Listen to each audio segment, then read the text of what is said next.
Today, we're digging into Pool Corp, a company that has been an absolute monster performer for investors for decades. But lately, this fortress of a business has found itself under a pretty serious siege. So let's dive in and figure out what's really going on here. I mean, check this out. Since it went public back in 1995, Pool Corp has delivered a jaw-dropping 29% average return every single year. It's a true compounding machine. So why on earth is the stock struggling now?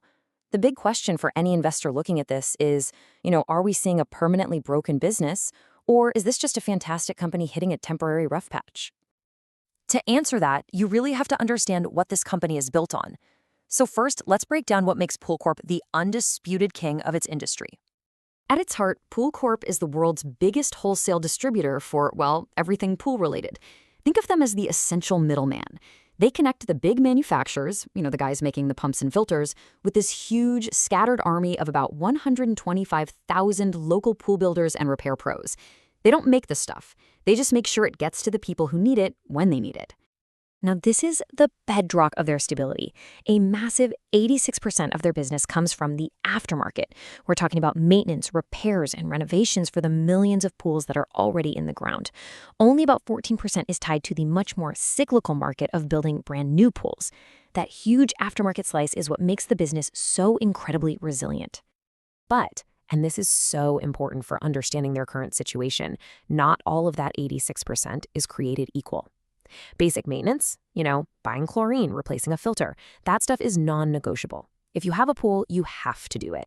But those big ticket renovations, like replastering the entire pool or adding a fancy new deck, that's discretionary. And in an economy like this, that's exactly the kind of project people are putting off. And all of this brings us to the company's competitive advantages, what investors like to call its economic moat.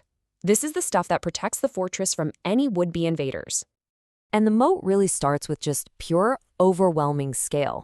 Pool Corp has more than 450 sales centers around the world. For a pool pro, think about it. Having a location right nearby that has every single part they could possibly need, well, that's a game changer. And their scale is just dominant. Get this. Pool Corp's physical network is bigger than all of its direct competitors combined. The competition is really just this scattered collection of smaller, local guys who just can't compete on inventory or reach. So if you boil it down, that moat is built on 4 key pillars. You've got that unmatched network density we just talked about. You have massive purchasing power with suppliers, which means better prices. They have incredibly sophisticated logistics. And look, while anyone could technically open one little supply store, the practical barrier to actually replicating this entire national network, it's just incredibly high. Okay, so the fortress is strong, right? It's protected by this incredibly wide moat, but now we get to the conflict in our story, the macroeconomic siege that it's currently facing. And you can see the impact of that siege right here in their earnings per share, or EPS. After hitting this massive peak of almost $19 in 2022, which was fueled by that whole pandemic stay-at-home boom, earnings have fallen off a cliff. The company's guiding for around $11 in 2025, which kind of suggests we're either at or very near the bottom of this down cycle. So why the huge drop? Well, you don't have to guess. Management is being really clear about it. They're saying that persistently high interest rates are causing people to just hit pause on those big, expensive projects we talked about, new pools and major renovations that often need financing. Now, the good news, if you can call it that, is that it seems like the bleeding has stopped. After a really rough start to the year, the recent results show that revenue has basically stabilized. It's not really growing, but it's not falling apart anymore either. It feels like the business has found a new lower floor to stand on. Okay, so with the business finding its footing, how is management navigating through this? What's the plan to create value for shareholders from here? They have this very clear and consistent playbook for how they use the cash the business generates. It's a 3-step process. First, they reinvest in the business itself to grow organically.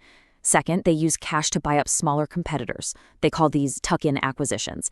And third, whatever's left over gets returned to shareholders through dividends and stock buybacks. Now, let's just zoom in on those buybacks for a second. In 2022, the company spent over $1 billion buying back its own stock. I mean, that is a massive amount of capital. It just dwarfs what they've spent in the year since. But, and this is a really critical point from an investor's perspective, that huge buyback happened in 2022, right when the business and the stock price were near their absolute peak. Looking back, spending over $1 billion at the very top of the cycle was, to put it gently, probably not the best use of shareholder money. Okay, let's put all the pieces together. Let's try to get a final read on this for an investor who's looking at the company right now. This is what's so fascinating. If you look at its valuation, the stock's trading at a price-to-earnings ratio of about 27. That's pretty much right in line with its 10-year average. But if you look at another metric, EV to EBITDA, which helps compare companies with different debt levels, Pool Corp's premium really stands out. It's trading in a multiple of 18.5, which is way higher than its peers. So even in this downturn, the market is still giving this company a premium price tag for its quality. So if you're watching this company, what should you keep your eye on? Well, first, organic sales growth is key, especially in those discretionary renovation categories. Second, you gotta watch their profit margins to see if they're holding up. Third, keep an eye on industry-wide data for new pool construction. And finally, track their inventory levels. That'll tell you how well they're matching supply with demand. So in the end, it really all comes down to this. Pool Corp's fortress is incredibly strong, and its moat is wide and durable. No doubt about it.